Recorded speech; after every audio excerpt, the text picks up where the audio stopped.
O Céu e o Inferno, capítulo 11, da proibição de evocar os mortos. A Igreja, de modo algum, nega a realidade das manifestações. Ao contrário, como vimos nas citações precedentes, admite-as totalmente, atribuindo-as à exclusiva intervenção dos demônios. É debalde invocar os evangelhos, como fazem alguns, para justificar a sua interdição, visto que os evangelhos nada dizem a esse respeito. O supremo argumento que prevalece é a proibição de Moisés. A seguir, damos os termos nos quais se refere ao assunto a mesma pastoral que citamos nos capítulos precedentes. Abre aspas, não é permitido entreter relações com eles, os espíritos, seja imediatamente, seja por intermédio dos que os evocam e interrogam. A lei mosaica punia os gentios. Não procureis os mágicos, diz o Levítico, nem procureis saber coisa alguma dos adivinhos, de maneira a vos contaminardes por meio deles. Morra de morte o homem ou a mulher a quem houver espírito pitônico. Seja apedrejado e sobre ele recaia seu sangue. O Deuteronômio diz: nunca exista entre vós quem consulte adivinhos, quem observe sonhos e agouros, quem use de malefícios, sortilégios, encantamentos, ou consultem os que têm o espírito pitônico, e se dão as práticas de adivinhação, interrogando os mortos. O Senhor abomina todas essas coisas, e destruirá a vossa entrada às nações que cometem tais crimes. Fecha aspas. É útil para melhor compreensão do verdadeiro sentido das palavras de Moisés reproduzir por completo um texto abreviado na citação antecedente. Ei-lo, abre aspas, não vos desvieis do vosso Deus para procurar mágicos. Não consulteis os adivinhos, e receiai que vos contamineis, dirigindo-vos a eles. Eu sou o Senhor vosso Deus. Levítico capítulo 19, versículo 31. O homem ou a mulher que tiver espírito pitônico ou de adivinho, morra de morte. Serão apedrejados e o seu sangue recairá sobre eles. Quando houverdes entrado na terra que o Senhor vosso Deus vos há de dar, guardai-vos, tomai cuidado em não imitar as abominações de tais povos. E entre vós ninguém haja que pretenda purificar filho ou filha passando-os pelo fogo, que use de malefícios, sortilégios e encantamentos, que consulte os que têm o espírito de Pitom, e se propõe a adivinhar, interrogando os mortos para saber a verdade. O Senhor abomina todas essas coisas e exterminará todo esse povo à vossa entrada por causa dos crimes que tem cometido. Fecha aspas. Se a lei de Moisés deve ser tão rigorosamente observada nesse ponto, força é que seja igualmente em todos os outros. Por que seria ela boa no tocante às evocações e má em outras de sua parte? É preciso ser consequente. Desde que se reconhece que a lei mosaica não está mais de acordo com a nossa época e costumes em dados casos, a mesma razão procede para a proibição do que tratamos. Demais, é preciso expender os motivos que justificam esta proibição e que hoje se anularam completamente. O legislador hebreu queria que o seu povo abandonasse todos os costumes adquiridos no Egito, onde as evocações estavam em uso e facilitavam abusos, como se infere dessas palavras de Isaías, abre aspas, o espírito do Egito se aniquilará de si mesmo, e eu precipitarei seu conselho. Eles consultarão seus ídolos, seus adivinhos, seus pitons e seus mágicos, fecha aspas. Os israelitas não deviam contratar alianças com as nações estrangeiras. E sabido era que naquelas nações que iam combater encontrariam as mesmas práticas. Moisés devia, pois, por política, inspirar os hebreus a aversão a todos os costumes que pudessem ter semelhança e pontos de contato com o inimigo. Para justificar essa aversão, preciso era que apresentasse tais práticas como reprovadas pelo próprio Deus, e daí estas palavras, abre aspas, o Senhor abomina todas essas coisas e destruirá a vossa chegada as nações que cometem tais crimes, fecha. A proibição de Moisés era assaz justa, porque a evocação dos mortos não se originava nos sentimentos de respeito, afeição ou piedade para com eles, sendo antes um recurso para adivinhações, tal como nos augúrios e presságios explorados pelo charlatanismo e pela superstição. Essas práticas, ao que parece, também eram objeto de negócio e Moisés, por mais que fizesse, não conseguiu desentranhá-la dos costumes populares. As seguintes palavras do profeta justificam a asserção. Abre aspas. Quando vos disseram, consultai os mágicos e adivinhos que balbuciam encantamentos, respondei, não consulta cada povo ao seu Deus? E aos mortos se fala do que compete aos vivos? Está em Isaías, capítulo 8, versículo 19. Fecha aspas e tem outra citação. Sou eu quem aponta a falsidade dos prodígios mágicos, quem enlouquece os que se propõem a adivinhar, quem transtorna o espírito dos sábios e confunde a sua ciência. Que esses adivinhos que estudam o céu, contemplam os astros e contam os meses para fazer predições, dizendo revelar-vos o futuro, venha para salvar-vos. Eles tornaram-se como a palha e o fogo os devorou. Não poderão livrar suas almas do fogo ardente. Não restarão das chamas que despedirem, nem carvões que possam aquecer, nem fogo ao qual se possam sentar.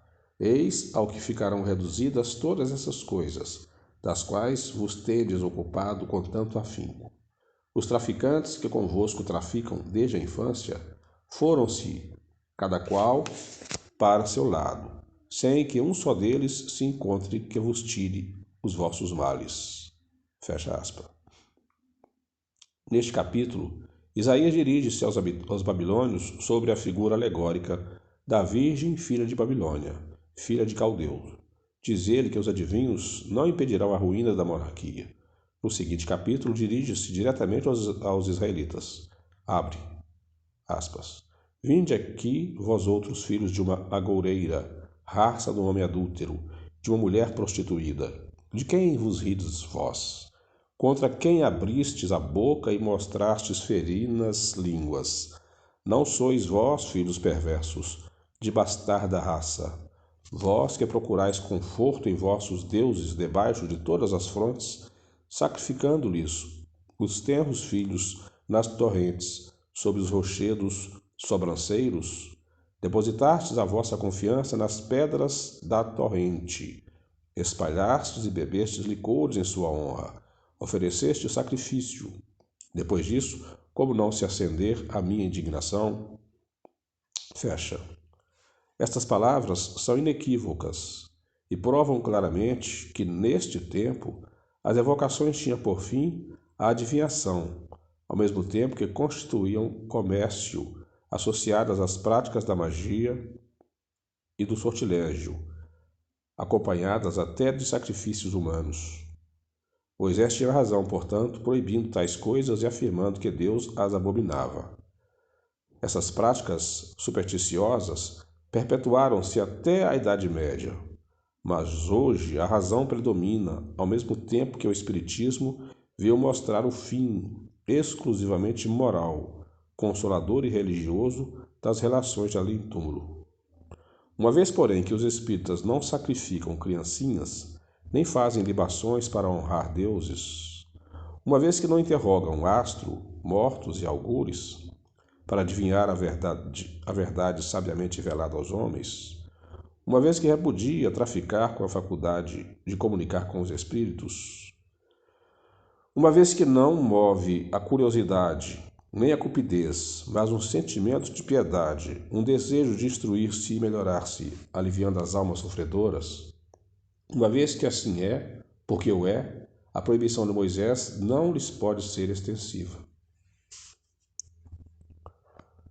Se os que clamam injustamente contra os espíritas se aprofundassem mais no sentido das palavras bíblicas, reconheceriam que nada existe de análogo nos princípios do espiritismo como o que se passava entre os hebreus.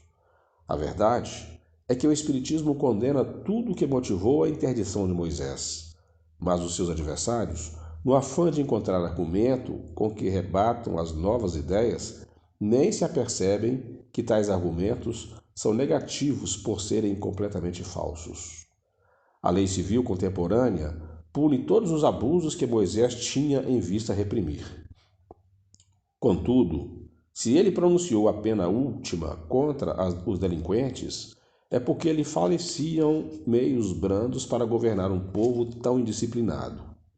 Esta pena, ao demais, era muito prodigalizada na legislação mosaica, pois não havia muito onde escolher nos meios de repressão. Sem prisões, nem casas de correção no deserto, Moisés não podia graduar a penalidade como se faz em nossos dias. Além de que, o seu povo não era de natureza a atemorizar-se com penas puramente disciplinares.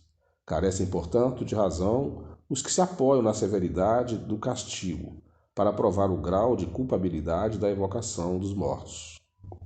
Conviria, por consideração à lei de Moisés, manter a pena capital em todos os casos nos quais ele a prescrevia?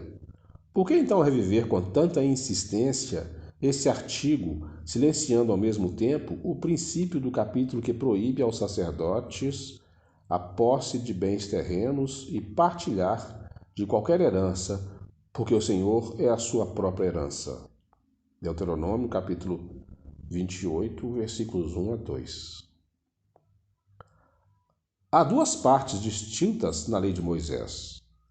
A lei de Deus, propriamente dita, promulgada sobre o Sinai, e a lei civil, ou disciplinar, apropriada aos costumes e caráter do povo. Uma dessas leis é invariável, ao passo que a outra se modifica com o tempo, e a ninguém ocorre que possamos ser governados pelos mesmos meios porque o eram os judeus no deserto, e tampouco que os capitulares de Carlos Magno se moldem à França do século XIX. Quem pensaria hoje, por exemplo, em reviver este artigo da lei mosaica? Se um boi escornar um homem ou mulher, que disso morram, seja o boi apedrejado e ninguém coma de sua carne, mas o dono do boi será julgado inocente. Isso está em Êxodo capítulo 21, versículo 28 e seguintes. Este artigo, que nos parece tão absurdo, não tinha, no entanto, outro objetivo que o de punir o boi inocente e também inocentar o dono, equivalendo simplesmente à confiscação do animal, causa do acidente, para obrigar o proprietário a maior vigilância. A pena do boi era a punição que devia ser bem sensível para um povo de pastores, a ponto de dispensar outra qualquer. Entretanto, essa perda a ninguém aproveitava, por ser proibido comer a carne. Outros artigos prescrevem o caso em que o proprietário é responsável. Tudo tinha sua razão de ser na legislação de Moisés, uma vez que tudo ela prevê em seus mínimos detalhes, mas a forma, bem como o fundo, adaptavam-se às circunstâncias ocasionais. Se Moisés voltasse em nossos dias para legislar sobre uma nação civilizada, de certo não lhe daria um código igual ao dos hebreus. A esta objeção opõe a afirmativa de que todas as leis de Moisés foram ditadas em nome de Deus, assim como as do Sinai. Mas, julgando-as todas de fonte divina, por que ao decálogo limitam os mandamentos? Qual a razão de ser da diferença? Pois não é certo que, se todas essas leis emanam de Deus, devem todas ser igualmente obrigatórias. E por que não conservaram a circuncisão, a qual Jesus se submeteu e não aboliu? Esquecem que, para dar autoridade às suas leis, todos os legisladores antigos lhes atribuíam a origem divina. Pois bem, Moisés, mais que nenhum outro, tinha necessidade desse recurso, atento o caráter do seu povo. E se a despeito disso ele teve dificuldade em se fazer obedecer, que não sucederia se as leis fossem promulgadas em seu próprio nome? Não viu Jesus modificar a lei mosaica, fazendo da sua lei o código dos cristãos? Não, disse ele. Vós sabeis o que foi dito aos antigos, tal e tal coisa. Eu vos digo tal ou outra coisa? Entretanto, Jesus não proscreveu, antes sancionou a lei do Sinai, da qual toda a sua doutrina moral é um desdobramento. Ora, Jesus nunca aludiu, em parte alguma, à proibição de evocar os mortos, quando este era um assunto bastante grave para ser omitido nas suas prédicas, mormente tendo ele tratado de outros assuntos secundários. Finalmente, convém saber se a Igreja coloca a lei mosaica acima da evangélica, ou por outra, se é mais judia que cristã. Convém também notar que, de todas as religiões, precisamente a judia é que faz menos oposição ao espiritismo, porquanto não invoca a lei de Moisés, contrária às relações com os mortos, como fazem as seitas cristãs. Mas temos ainda outra contradição. Se Moisés proibiu evocar os mortos, é que estes podiam vir, pois do contrário, inútil fora a proibição. Ora, se os mortos podiam vir naquele tempo, também o podem hoje. E se são espíritos de mortos os que vêm, não são exclusivamente demônios. Demais, Moisés de modo algum fala nesses últimos. É duplo, portanto, o motivo pelo qual não se pode aceitar, logicamente, a autoridade de Moisés na espécie, a saber, primeiro, porque a sua lei não rege o cristianismo, e segundo, porque é imprópria aos costumes da nossa época. Mas suponhamos que essa lei tenha plenitude da autoridade por alguns outorgadas, e ainda assim ela não poderá, como vimos, aplicar-se ao espiritismo. É verdade que a proibição de Moisés abrange a interrogação dos mortos, porém de modo secundário, como acessória às práticas da feitiçaria. O próprio vocábulo interrogação, junto aos de adivinho e agoureiro, prova que entre os hebreus as evocações eram um meio de adivinhar. Entretanto, os espíritas só evocam mortos para receber sábios conselhos e obter alívio em favor dos que sofrem, nunca para conseguir revelações ilícitas. Certo, se os hebreus usassem das comunicações como fazem os espíritas, longe de as proibir, Moisés acoroçoá-la-ia, porque o seu povo só teria que lucrar. É certo que alguns críticos jucundos ou mal intencionados têm descrito as reuniões espíritas como as assembleias de nigromantes ou feiticeiros, e os médiuns como astrólogos e ciganos. Isso porque, talvez, quaisquer charlatães tenham afeiçoado tais nomes às suas práticas, que o espiritismo não pode, aliás, aprovar. Em compensação, há também muita gente que faz justiça e testemunha o caráter essencialmente moral e grave das reuniões sérias. Além disso, a doutrina em livro, ao alcance de todo o mundo, protesta bem alto contra os abusos, para que a calúnia recaia sobre quem merece. A invocação, dizem, é uma falta de consideração para com os mortos, cujas cinzas devem ser respeitadas. Mas quem é que diz tal? São os antagonistas de dois campos opostos, isto é, os incrédulos, que nas almas não creem, e os crédulos, que pretendem que só os demônios e não as almas podem vir. Quando a evocação é feita com recolhimento e religiosidade, quando os espíritos são chamados não por curiosidade, mas por um sentimento de afeição e simpatia, com desejo sincero de instrução e progresso, não vemos nada de irreverente em apelar-se para as pessoas mortas como se fizera com os vivos. Há, contudo, uma outra resposta peremptória a essa objeção, e é que os espíritos se apresentam espontaneamente, sem constrangimento, muitas vezes mesmo sem que sejam chamados. Eles também dão testemunho da satisfação que experimentam por comunicar-se com os homens, e queixam-se às vezes do esquecimento em que os deixam. Se os espíritos se perturbassem ou se agastassem com nossos chamados, certo o diriam e não retornariam. Porém, nessas evocações, livres como são, se manifestam é porque lhes convém. Ainda uma outra coisa é alegada. As almas permanecem na morada que a justiça divina lhes designa, o que equivale a dizer no céu ou no inferno. Assim, as que estão no inferno, de lá não podem sair, posto que para tanto a mais ampla liberdade seja outorgada aos demônios. As do céu, inteiramente entregues à sua beatitude, são muito superiores aos mortais para deles se ocuparem. Estão bastantemente felizes para não voltarem a esta terra de misérias, no interesse de parentes e amigos que aqui deixassem. Então essas almas podem ser comparadas aos nababos, que dos pobres desviam a vista com receio de perturbar a digestão. Mas se assim fora, essas almas se mostrariam pouco dignas da suprema bem-aventurança, transformando-se em padrão de egoísmo. Restam ainda as almas do purgatório, porém estas sofredoras como devem ser, antes que de outra coisa devem cuidar da sua salvação. Deste modo, não podendo nem umas nem outras almas corresponder ao nosso apelo, somente o demônio se apresenta em seu lugar.